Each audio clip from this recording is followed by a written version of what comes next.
Tapi yang luar ini itu hanya manusia yang punya. Nah, inilah sebetulnya yang bekerja sama, berkesinambungan di dalam diri setiap orang.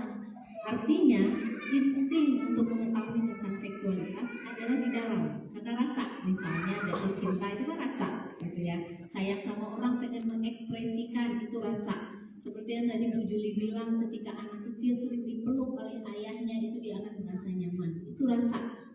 Nah, ketika orang semakin besar dan kemudian remaja, kemudian insting untuk menjadi dewasa melanjutkan keturunan mulai diproduksi, maka manusia itu butuh kemampuan untuk ngerem. Kemampuan untuk ngerem dibantu oleh otak yang di luar. Sehingga kalau misalnya kita lupa untuk mengasah otak yang di luar kita, susah untuk kontrol, untuk kendali diri gitu.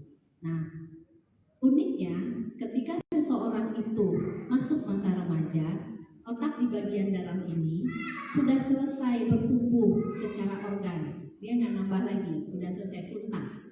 Sementara otak yang manusia punya, yang di luar, masih lanjut tumbuhnya walaupun tinggal dikit lagi 1% doang, tapi itu signifikan.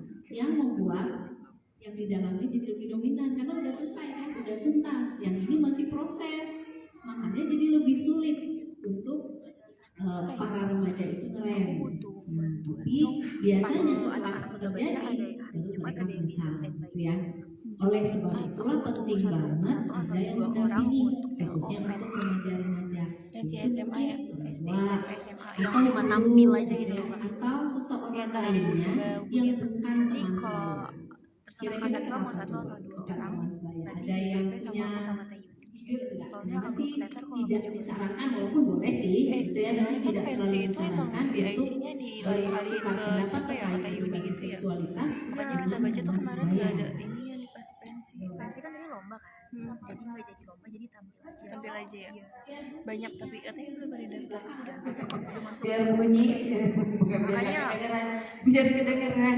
Lumayan, makanya kita karena kalau misalnya sama teman sebaya terus cerita, nanti dijaga kayak iya sama aku juga gitu. Nanti kayak bukan dapat arahan yang benar, malah sama-sama malah sama-sama adu nasib terus tersesat bareng jadinya gitu. Kalau misalnya awal teman sebaya biasanya kayak gitu itu. Tepuk tangan. Siapa namanya? Najwa. Terima kasih Teh Najwa, betul sekali. Jadi kenapa sih kita disarankan untuk tanyanya kepada orang yang sudah lebih dewasa? Karena supaya tidak tersesat bareng ya Teh Najwa ya. Dan lagi sebetulnya orang tua atau guru mereka punya satu kelebihan dibanding para remaja. Meskipun secara ilmu bisa jadi si remajanya udah lebih canggih. Karena kan sekarang banyak buku, banyak internet, apalagi kalau doyan baca buku ya, maka pengetahuannya bisa jadi sudah lebih banyak. Tapi pengalaman hidupnya masih sedikit. Nah, biasanya nih pengalaman hidup itu banyak sekali berperan untuk bisa membuat kita ngerem karena sudah pernah punya kejadian yang berkaitan dengan hal itu. Nah, artinya kalau teman-teman remaja tidak dibantu untuk dekat dengan figur otoritas namanya gitu ya, apakah guru ataukah orang tua sendiri, maka itu agak berbahaya jika ingin membahas tentang edukasi seksualitas. Itu kira-kira teman-teman. Sementara kalau ternyata nggak ada gimana? Maka cobalah cari. Karena sebenarnya kalau dari teori psikologi, ketika kita berinteraksi dengan lingkungan, ada energi yang dipancarkan, ada energi yang kita sedot. Itu namanya atmosfer. Jadi kalau kita mengupayakan saja berada di tengah-tengah lingkungan yang berdampak positif atau menumbuhkan untuk kita, maka energi positif itu akan saling tarik-menarik. Dan pada akhirnya ketika kita berharap, aduh aku pengen tahu tentang edukasi seksualitas nih, aku mau taunya yang jalannya lurus, itu akan berhasil kita dapatkan kalau kita memang menuju ke arah situ. Karena energi itu saling tarik-menarik dengan yang sesuai gitu ya. Jadi dengan yang nggak selaras dia akan tolak-menolak. Nah, jadi itulah sebabnya kenapa remaja-remaja penting sekali untuk punya pegangan, yaitu orang tua atau guru atau orang dewasa lainnya yang sudah matang secara emosi Nah, yang sudah matang secara emosi ini berarti dia sudah mampu ngerem teh, sudah bisa mengontrol, mengendalikan diri. Jadi kalau udah bahaya dia stop. Sementara remaja itu masih proses, labil ya, labil, masih sangat labil. sehingga bisa jadi dipengaruhi seperti kata Teh Najwa tadi ya, ketika dibilangin temennya, ah yaudah ikut aja lah daripada nggak ditemenin gitu ya Teh. Ada, karena kebutuhan remaja salah satunya berteman. Ya, jadi ketika teman mengucilkan, ya udah aku ikut aja daripada ntar nggak punya teman. Lupa memikirkan nih konsekuensinya apa gitu. Nah, saya pernah punya satu kasus remaja SMA, itu dia hamil 3 bulan dan dia nggak kenal siapa yang menghamili. Gitu ya, karena apa kan kenalannya di internet deh. Jadi nggak tahu identitas kan, kenalan di internet terus ngomong asik, kebetulan sama Terbuai lah ya. terbuai, dan dia adalah anak yang kesepian karena gak deket sama keluarga gitu ya. Si cowok ini berhasil memuji-muji, membesar-besarkan hatinya, janjianlah mereka gitu. Nah, karena sudah masuk ke dalam perangkap, ya jadinya dikuasai oleh si otak dalamnya. Dia jadi mudah untuk dibujuk, untuk dirayu gitu, sehingga terjadilah aktivitas yang belum saatnya, dan yang Allah itu ternyata dia hamil. Pada saat dia hamil, begitu dicari ke tempat kosannya si cowoknya udah nggak ada, udah Kan goib ya, karena di internet. Iya, nggak minta NA. Coba kalau minta NA, KTP gitu bisa dicari, ya, bisa diminta pertanggungjawaban. Kalau tanpa NA ya nggak bisa. Akhirnya masa depan hancur kan.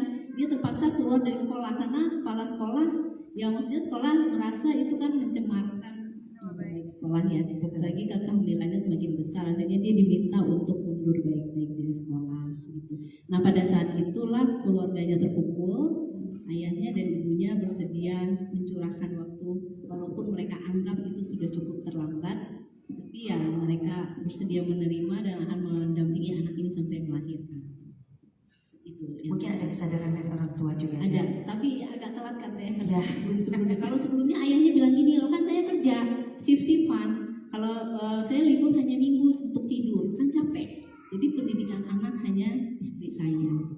Nah, tadi terkait pertanyaan Ibu Juli ya, bahwa ayah ternyata juga penting, nggak bisa gitu ketika si ayah jarang memuji anaknya, jarang memeluk, jarang mencium, anaknya jadi mudah terenyuh nih sama laki-laki lain di luar.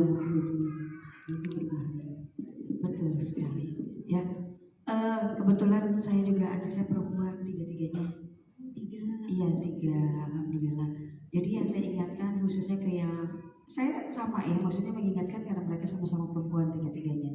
Maksudnya yang paling gede sekarang usianya sudah 19 tahun, sudah mau masuk kuliah kan. Jadi ketahuan deh,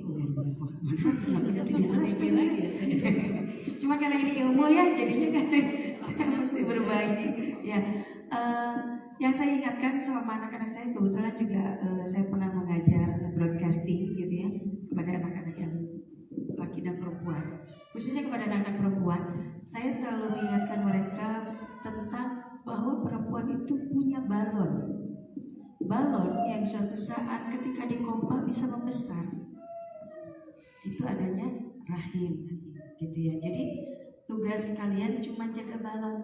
Kalau nyanyi balonku ada 5 aja pecah 1, dar kaget nangis, masa ini hanya satu-satunya harus pecah, bukan sama yang kita harapkan sebagai orang tua ya, gitu, mengharapkan seperti apa gitu ya anak-anak gadis ya, sing balalager sing saroleha. Ketahuan banget ya bahasanya orang tua aku tanya udah tua pisan. Tahuan teh katanya tadi 17. Iya, nggak apa-apa lah, untuk kali ini aja, nanti mau muda lagi. Saya selalu kayak gitu dah. Iya, tergantung situasi, betul sekali. Kita buka sesi tanya jawab, boleh ya? Oke, Ibu mau bertanya juga? Mangga, sebentar.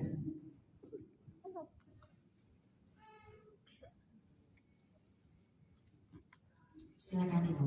Assalamualaikum warahmatullahi wabarakatuh. Nama saya Hesti, saya temannya Bu Juli dan Bu Zia.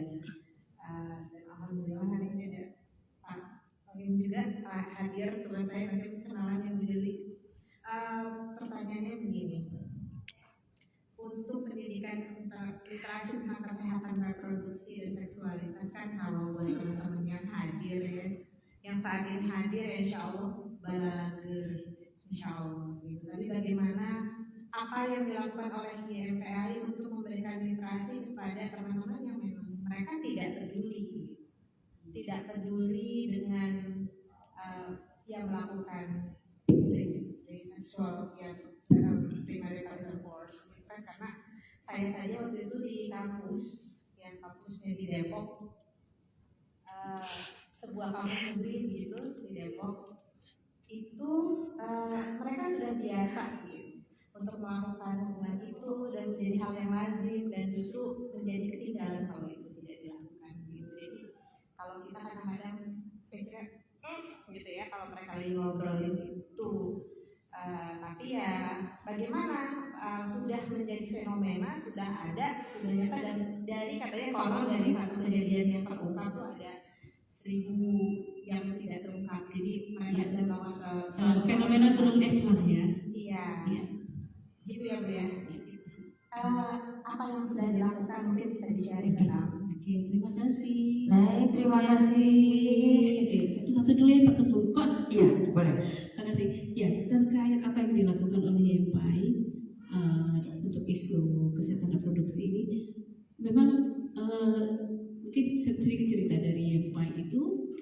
Jadi awalnya kan kita mulai mendampingi orang dengan HIV/AIDS, keluarga dengan HIV/AIDS di 2011. Jadi kita dirikan YMPI itu di 2011. Karena itu mulai pada saat itu Prenyu melihat bagaimana perjuangan teman-teman yang udah keluarga dengan HIV itu berjuang untuk hidup segala macam gitu. Jadi kita support dan lain-lain.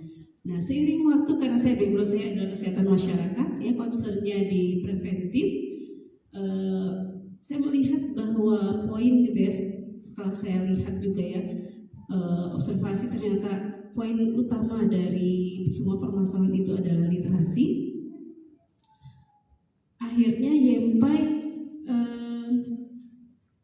kita luaskan, ya tidak hanya untuk orang dengan HIV saja, tapi kita luaskan edukasi kampanyenya itu untuk masyarakat secara umum, untuk ketahanan keluarga.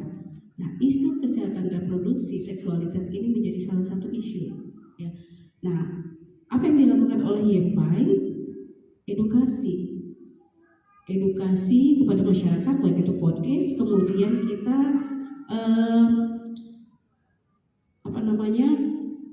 kuatkan di media sosial.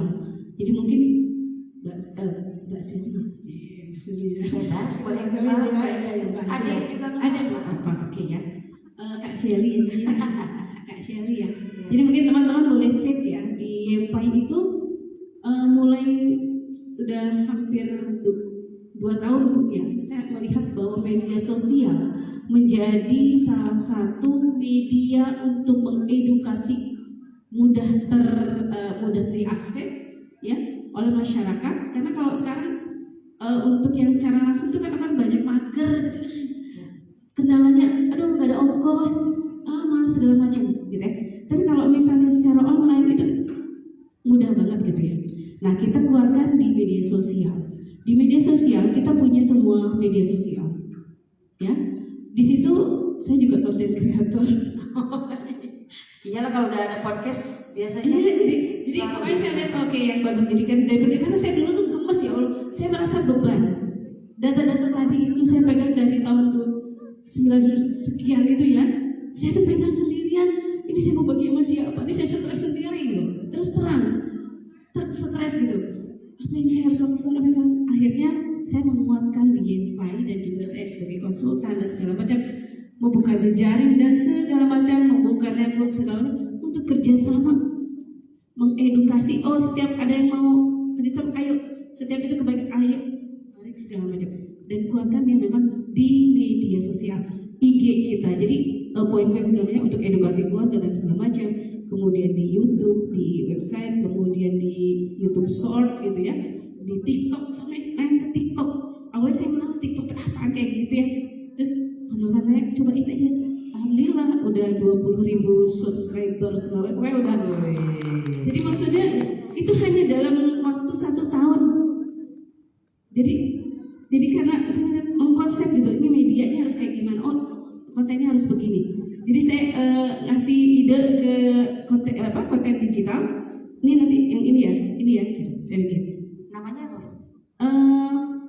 Kalau untuk IG YEMPAI_ORG_official, nanti di situ bisa YEMPAI_ORG_official, nanti ada kartu nama, nanti saya kasih. Terus kemudian ada TikToknya itu Masyarakat Peduli Anak Indonesia. Terus kemudian untuk YouTube-nya ada Empire Foundation.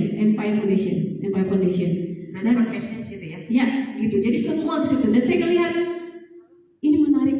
Kenapa saya concern banget, mudah-mudahan ada ayah Iro dan saya ngomong. Setiap isu tentang ayah itu bombastis dong, komennya sampai viewernya jutaan. Saya tuh kaget. Jadi setiap isu tentang ada ayah, tentang ayah orang tua itu tuh curhat. Jadi saya ngeliat kan kayak, oh sebenarnya masyarakat tuh perlunya kayak gini-gini. Itu viewer jutaan loh. Padahal cuma flyer doang, satu flyer. Jutaan jadi, oh jadi memang haus ayah, lapar ayah. Gitu. Jadi edukasi ke situ. Kemudian lakukan penelitian. Kami punya rumah, karena peneliti ya, saya disebut peneliti. Jadi saya sekalian bikin rumah kajian kesehatan dan keluarga itu untuk penelitian. Jadi setiap program yang ada di YEMPAI itu based on data. Memang disesuaikan kebutuhan.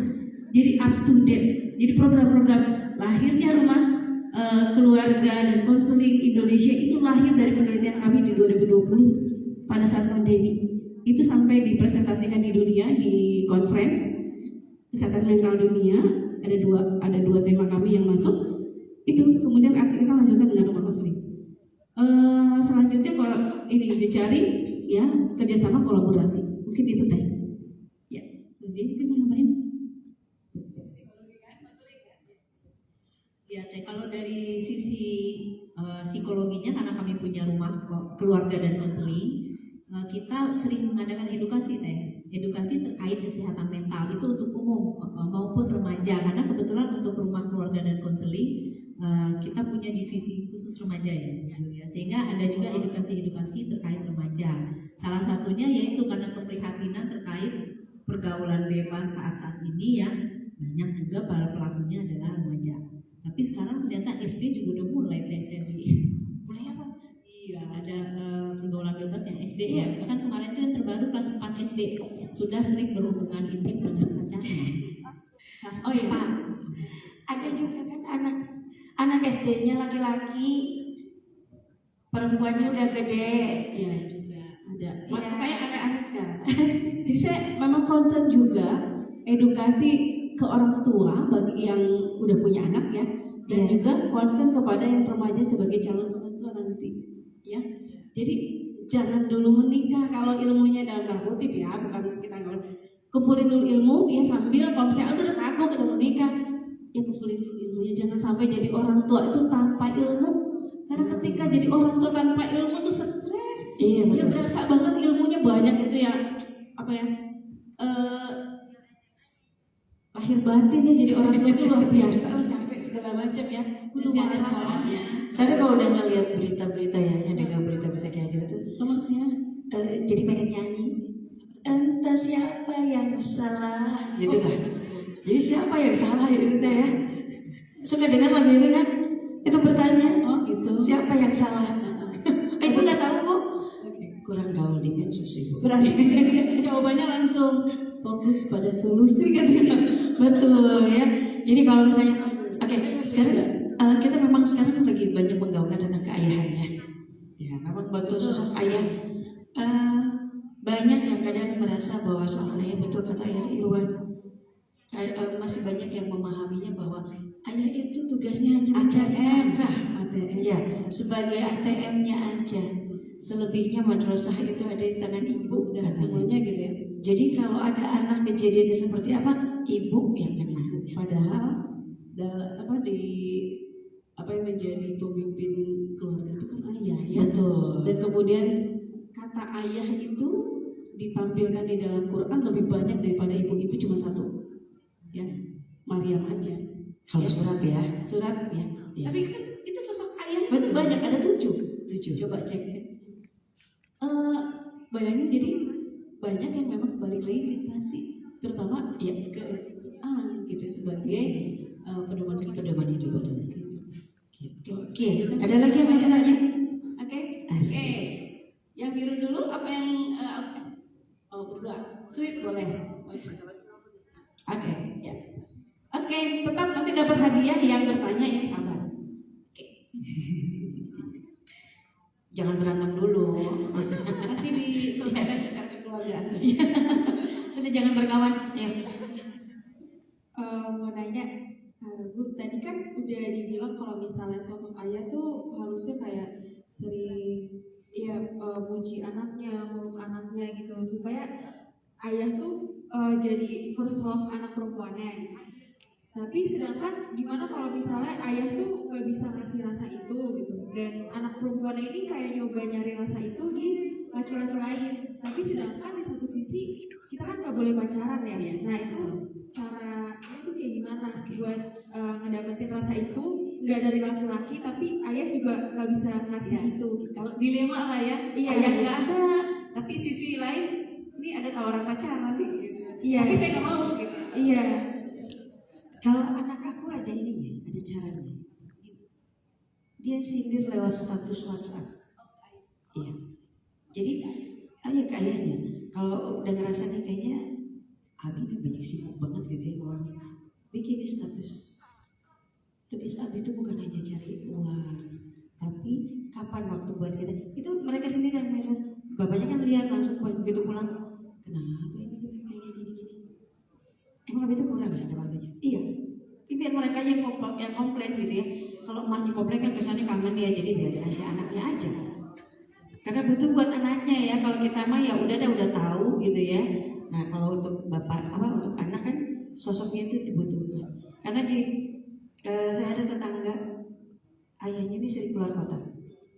Begitu pulang, kadang ada rasa iri ketika melihat kan kalau anak-anak kita begitu ayahnya pulang, oh lari, Abi misalnya gitu ya, sering pulang kayak gitu. Ini dia ketika dia bapaknya datang, dia lari, ayah begitu, tadi dulu capek, ditolak. Rasanya tuh gimana sakit banget gitu ya. Itu baru anak loh yang belum punya rasa cinta yang seperti kita ini, lo aja yang seperti kita ini gitu. Itu akan merasakan kok gitu ya. Dia akan langsung merasakan trauma saat itu juga. Besok-besoknya saya tanya ke istrinya ya kayak gini, Bu, kok anaknya nggak pernah nyambut bapaknya lagi? Anakku marah katanya gitu. Marahnya kenapa? Iya, karena ditolak sama ayahnya. Padahal kita mah ya menjadi ibu secapek apapun ketika melihat anak nyambut kita yang begitu antusias meleleh gitu ya, kayaknya hilang capeknya kita gitu. Khususnya kita yang bekerja di luar rumah kita ya, iya kita. Jadi sebenarnya itu adalah memang menyedihkan ya Teh Najwa, menyedihkan gitu. Tapi sebetulnya kalaupun ada orang-orang atau teman yang berada di posisi itu, ingat aja kata-kata sosok. Jadi sebetulnya dibutuhkan tuh sosok ayah. Idealnya yang masih ya ayah gitu kan. Tapi misalnya ayah nggak ada, atau ayahnya udah meninggal misalnya gitu ya, kan dia jadi nggak bisa. Dia bisa mencari dari sosok laki-laki yang lain, misalnya kakek atau om, itu bisa. Jadi sosok lain yang memiliki figur seperti ayah. Bisa aja bisa cari idola. Tapi misalnya pun itu nggak ada, maka si anak ini perlu dipandu atau dibantu, didampingi untuk menerima situasi. Artinya untuk saat ini situasinya memang sulit untuk dia. Nah, memang ada tawaran nih dari laki-laki lain, misalnya pacar gitu ya. Tapi kan perlu direfleksikan, apakah perhatian yang seperti ini yang aku butuhkan. Karena biasanya nih ketika udah dapat dari pacar itu nggak selesai. Karena sebetulnya yang diharapkan kan bukan sayangnya itu kan sebenarnya kalau sama ayah atau figur otoritas dan dengan pacar itu rasanya kan berbeda. Jadi nggak bisa saling mengisi sebetulnya. Cuman kan kalau rasa itu nggak bisa diterjemahkan ya. Jadi secara insting aja mungkin bisa cari dari pacarku. Padahal nggak ada juga. Jadi nanti ada step-stepnya. Ini sedikit tambahin ya. Ya, tadi kan memang idealnya adalah sosok itu hadir, ayah itu benar-benar real secara fisik, secara psikologis memberikan support ya kepada anak. Nah, hanya memang sebagian besar tuh hanya hadir fisik tapi tidak menjalankan peran, ya kan? Nah, pertama tadi ya sama Bazia tuh dalam kondisi itu menerima ya proses acceptance, tapi kemudian kita jangan lupa juga, jadi kalau ikhtiar tuh ya, ikhtiar secara fisik, psikis ya, dan spiritual, doa ya, kita minta sama pemilik hati, pembolak-balik hati, kan kita nggak tahu ya hidayah tuh, kita kan ada yang gimana segala macam, kan hidayah Allah yang kita sampai pada, jadi dalam kehidupan ya, terutama ya yang anak-anak remaja dan kita juga ya, bagaimana jangan lupa untuk terus terhubung dengan hubungan kita dengan Sang Pencipta, gitu. Minta petunjuk, masa ketika galau segala macam, minta petunjuk gitu. Ya saya pernah galau juga zaman dulu ya. Cuman berasa banget dulu tuh waktu galau waktu SMP, SMA itu, tapi rajin ke Salman di Masjid Salman dulu ikutan mentoring. Jadi rada inilah dialihkan gitu. Jadi maksudnya kita punya aktivitas kesibukan positif, dan ternyata hasil review penelitian yang saya pernah baca itu adalah spiritualitas, religiositas seseorang itu benar-benar sangat mendukung dalam meng-counter, menyelesaikan permasalahan seseorang gitu. Meskipun tidak selesai, tapi model acceptance lebih mudah. Kalau dalam psikologi letting go ya, ini juga psikologi juga gitu. Ya, sebutnya letting go. Bagaimana ridho, ikhlas, pasrah. Karena ketika ridho, ikhlas, pasrah itu adalah penerimaan kan ya. Itu sejatinya penerimaan. Jadi apapun yang dia terima, gitu ya, dia sudah terima secara mindfulness gitu ya, secara sadar, maka bukan menjadi sebuah beban. Kalau kata Ustadz Ali Hidayat, katanya sama Ustazah Anya Fakirah tuh gitu. Ini coba. Ini handphone berat apa ringan? Ringan. Ringan kalau dipegangnya sebentar. Benar nggak?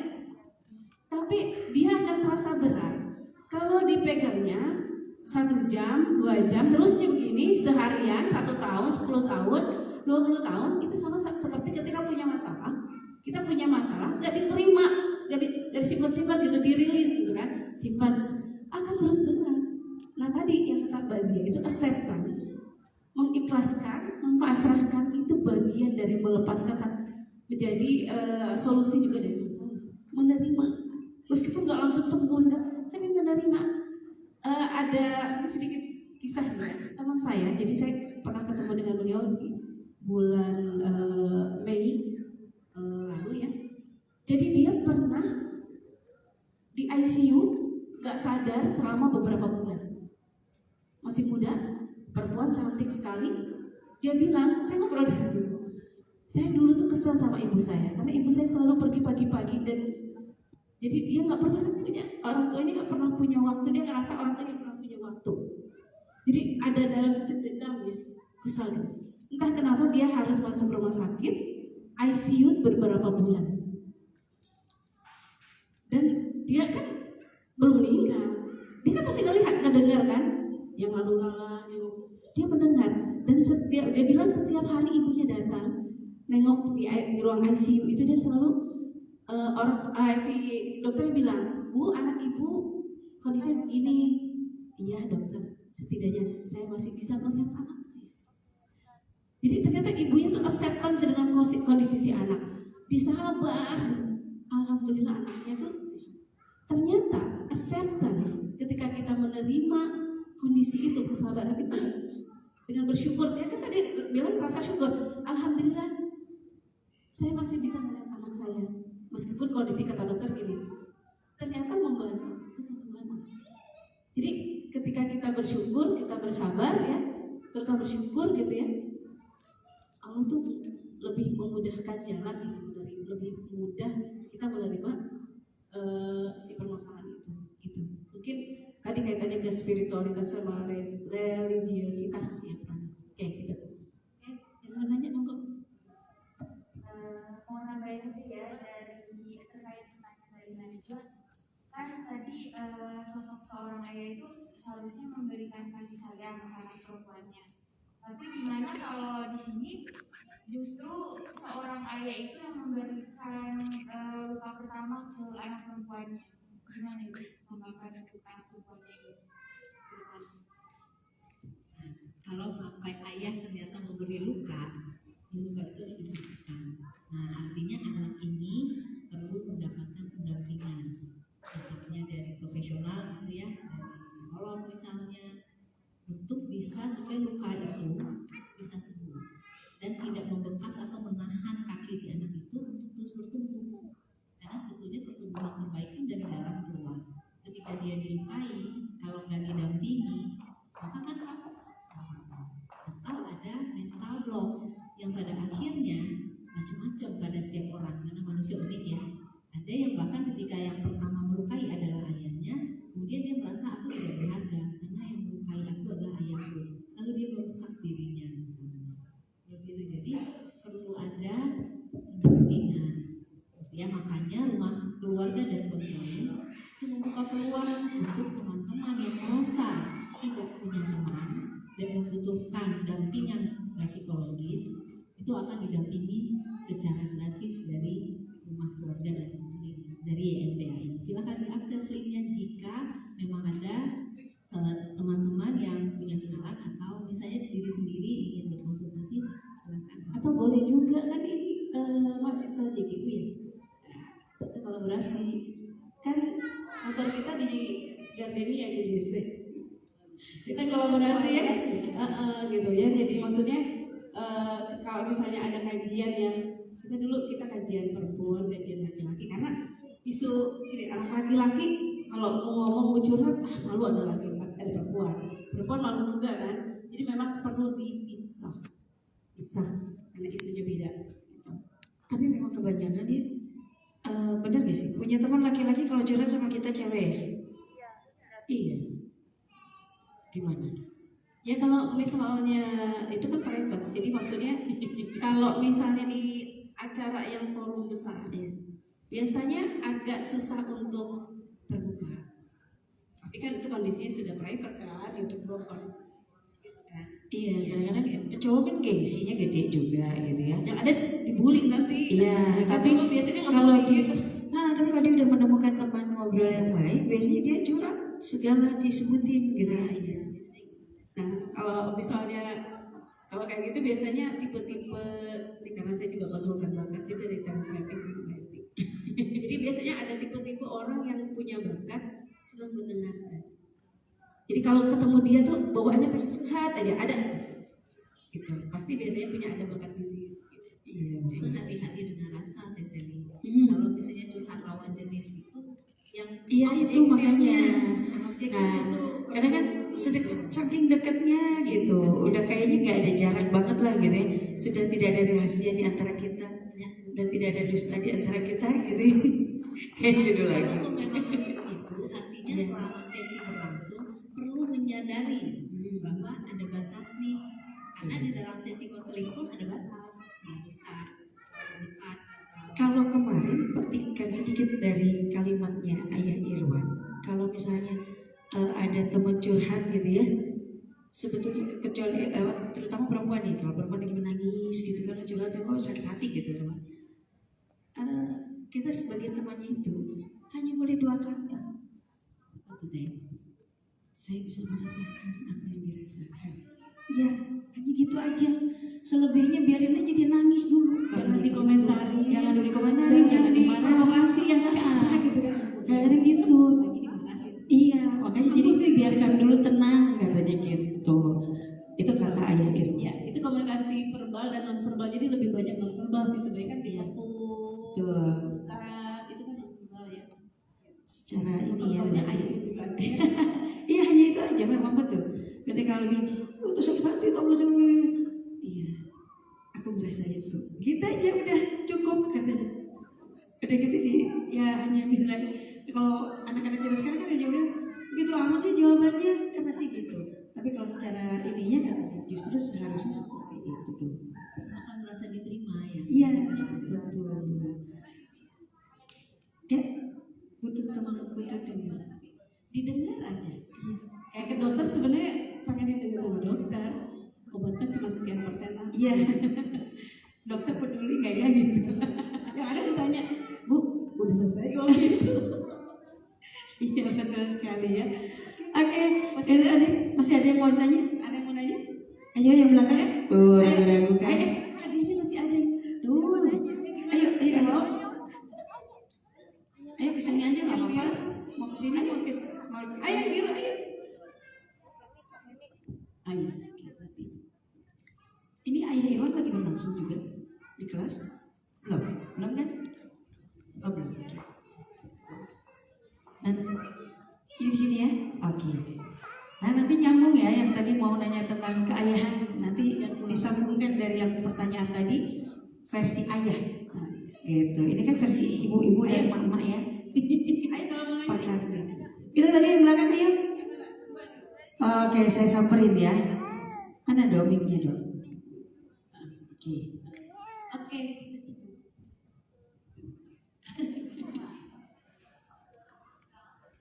Dua yang tadi. Oke. Ya. Saya mau melanjutkan pertanyaan tadi. Namanya dulu nih lupa nih, tadi lupa nanya nama. Kalau misalnya Namanya siapa cantik? nama saya Hawa. Oke. Tadi kan kita ayah itu personal kita ya. Ya. Tapi juga Seharusnya. buat bekal pertama lagi anak perempuannya. Nah, bukannya itu kayak buat trauma anak perempuannya itu kayak misalnya didekati laki-laki itu dia kayak kasihan. Kalau misalnya nanti saya didekati laki-laki, nanti laki-laki itu kayak ayah saya dong. Jadi ketakutan rasa seperti itu. Gimana? Oke. Jadi nyambung ya. Jadi kalau itu kan kaitan dengan trauma ya. Jadi gini, trauma itu atau perilaku kejadian masa lalu itu bisa mempengaruhi pemikiran, sikap dan perilaku ke depan ya. Itu jadi gini, saya pernah baca dan kemudian dapat ini juga dapat maksud dari yang bersangkutan ya, kasus klien-klien gitu. Jadi kalau misalnya trauma-trauma gitu, ada yang dia akhirnya menutup diri ya. Bahkan karena dia benci sama ayahnya, dia jadi lesbi. Ada ya. Terus tapi ada juga yang dia akhirnya dendam. Ada akhirnya dia diekspresikan dengan perilaku yang lain ya.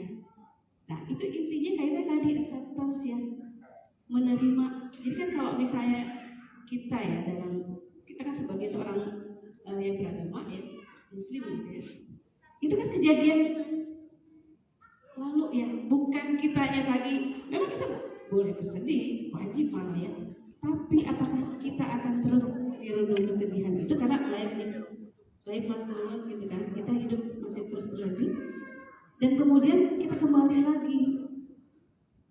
Kejadian itu bukan segala-galanya dalam arti meskipun memang mempengaruhi, tapi kita kembalikan bahwa itu pasti terjadi karena sebuah takdir yang harus diterima dulu. Nah, bagaimana memang memproses bahwa itu dianggap sebuah masalah dan masalah itu kemudian harus diselesaikan. Karena biasanya orang tuh tahu ada itu masalah, tapi dia merasa tidak boleh diselesaikan. Ada yang merasa ya udah gitu, tapi tetap ngebawa gitu kayak apa namanya timbunan beban yang kebawa kayak tadi itu yang saya bilang. Pegang ini sebentar nggak berat, tapi bertahun-tahun berat nggak? Ngabisin energi nggak? Nah, sedangkan kita itu hidup terus berjalan, ya. Kita punya tujuan, ya. Kita diciptakan itu sebagai apa segala macam, dan kita punya peran. Mudah-mudahan yang lalu itu menjadi sebuah pelajaran. Saya ingat banget Oprah Winfrey, ada yang tahu? Oprah Winfrey ada yang tahu? Kita doang yang tahu ya. Oprah Winfrey ada yang tahu? Kita ya, kita ya. Kita ya. Jadi Oprah Winfrey mungkin ada yang tahu. dia itu kan host itulah paling Negro ya. negro terkaya. Pokoknya kalau ada dia punya apa namanya talk show itu, Ya. jadi dia punya talk show yang mendunia lah, luar biasa bertahun-tahun, berpuluh tahun ya. Iya. Ternyata dia punya basicnya itu, dia pernah ada kekerasan seksual. Tapi kemudian dia jadikan ketika kejadian itu menjadi saya harus kuat dan saya harus mengeluarkan perempuan-perempuan yang Jadi seperti motivasi saya. Iya. Dan saya harus ya mencegah hal itu terjadi pada perempuan yang lain. Betul. Motivasi. Mungkin saran kita fokus pada yang masa depan, tapi yang lalu ditutasin dulu, ya. Bisa nanti ke Bazia nih sebagai seorang psikolog, ya, psikolog klinis, ya. Bisa di rumah konseling, di rumah keluarga dan konseling, ya. Bisa mencari orang-orang yang tepat untuk solusi. Jangan mencari orang-orang yang justru nambah masalah, gitu, ya. Oke. Menambahkan sedikit terkait dengan yang dikatakan Ibu Juli, ada hal yang bisa dilakukan sih untuk memproses luka. Pertama, menyadarinya bahwa ternyata ayahku yang harusnya cinta pertamaku ternyata membuat luka yang membuat aku jadi kehilangan kepercayaan pada laki-laki lain di dunia. Gitu ya, itu pertama, menyadari dulu itu. Setelah itu diakui luka itu ada dan kemudian diterima bahwa saya terluka.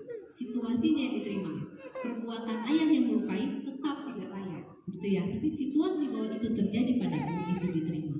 Nanti akan muncul sensasinya di tubuh. Kalau berdasarkan pengalaman konseling, itu kata yang merasakan rasanya sakit banget. Nah, sakit banget ini yang butuh didampingi. Kalau misalnya bisa merasakan sensasinya itu sendiri sih nggak apa-apa ya. Sedikit. Kuncinya jangan langsung dirasakan atau dibongkar di saat yang bersamaan. Istilah kedokterannya nanti bleeding gitu. Jadi sedikit diakses lagi peristiwanya, sakit stop dulu. Nanti kapan lagi pas lagi fit, panggil lagi memori sakit itu, rasakan. Itu setiap dipanggil energinya terlepas sampai nanti di satu titik kita sudah bisa merasakan kesakitan itu dalam batas yang bisa ditolerir oleh diri sendiri. Nah, barulah kemudian itu dilepas energi gak enaknya. Nah, itu sudah bisa dikatakan tuntas. Itu bisa self healing, tapi dalam prosesnya itu bisa lama, bisa tahunan, bisa bulanan gitu ya. Dan kalau rasanya nggak kuat, harus ada yang dampingin untuk menjaga bleeding tadi. Jangan sampai begitu membuka luka ternyata nggak bisa nyetopnya, akhirnya misalnya depresi atau semakin parah. Itu jadi bisa dilakukan langkah-langkah seperti itu, dan kalau tidak sembuh carilah bantuan. Sama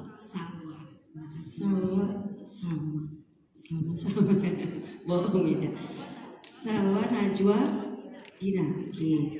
Selamat datang ibu-ibu, bapak. Iya, selamat datang. Oke, ada hadiah nih buat penanya. Ya, tadi yang bertanya ada. Mau nanya nggak? Yang warna biru kayaknya mau nanya. Mau nanya atau belum nanya? Tuh mau nanya. Ya, mau nanya lagi? Oke, boleh.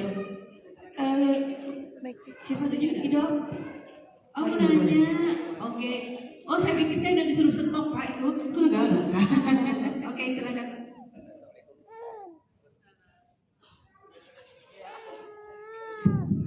Assalamualaikum warahmatullahi wabarakatuh. Waalaikumsalam warahmatullahi wabarakatuh. Saya Eko.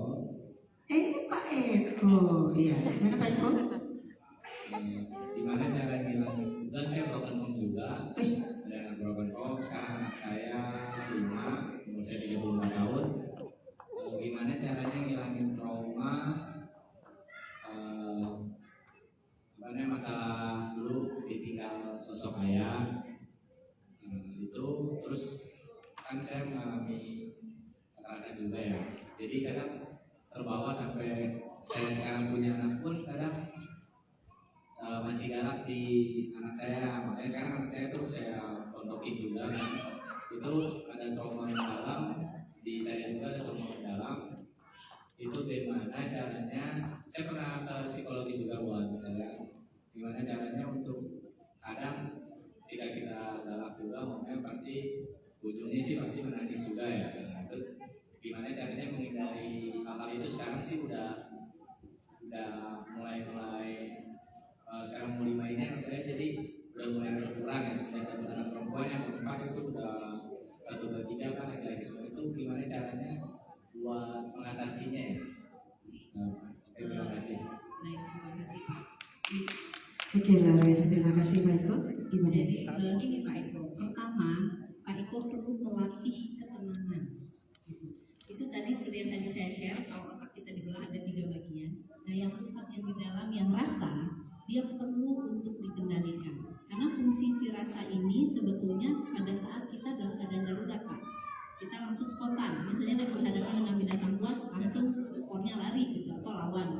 Tapi kalau keadaan biasa-biasa saja, idealnya si rasa ini persentasenya di bawah kemampuan berpikir logis. Artinya fungsi rem ada di otak bagian depan. Nah untuk bisa melatih ketenangan dengan bernafas lambat Pak Eko.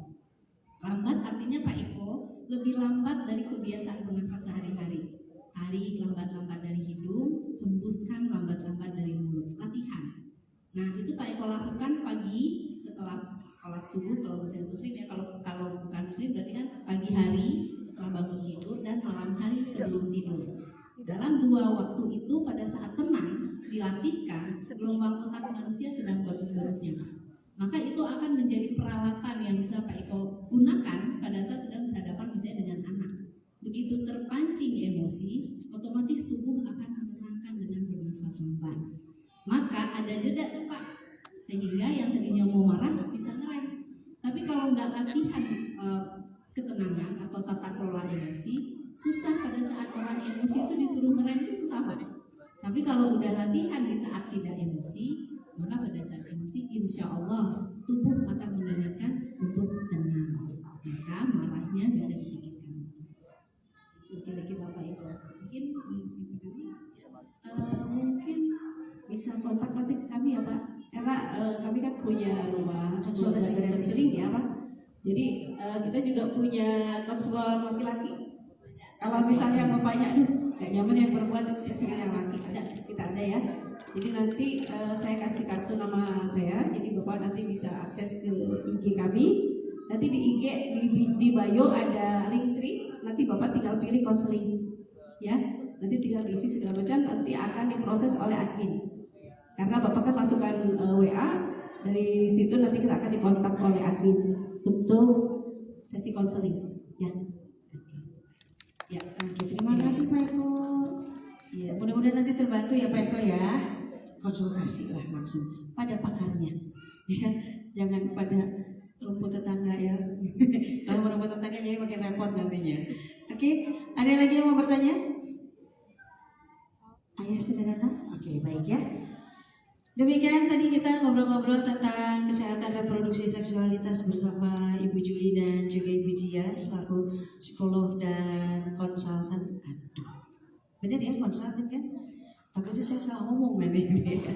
Ya dengan seorang konsultan. Nah nanti yang masih di sini tadi yang masih pengen tahu jawaban seorang ayah seperti apa, ini jawaban dari seorang pakar dan seorang ibu. Nanti kita mungkin bisa bertanya juga jawaban dari seorang ayah seperti apa, ya. Langsung dikonfirm Ayah Irwan nanti di sini temanya langsung nyambung nih sama kita di sini kayaknya ya. Oke kalau gitu terima kasih Ibu. Mau ngasih dulu hadiah buat yang sudah bertanya. Maka tadi Salma ya siapa Sal ya Salma betul sini. Maju sini. Sama satu lagi ya, siapa Salma? Mbak Hesti. Ya, ada Najwa, ada Salma, ada satu lagi. Siapa tadi? Oke, diwakilkan saja tidak apa-apa. Nanti tinggal rebutan aja bukunya ya. Rebutan, nggak boleh ya.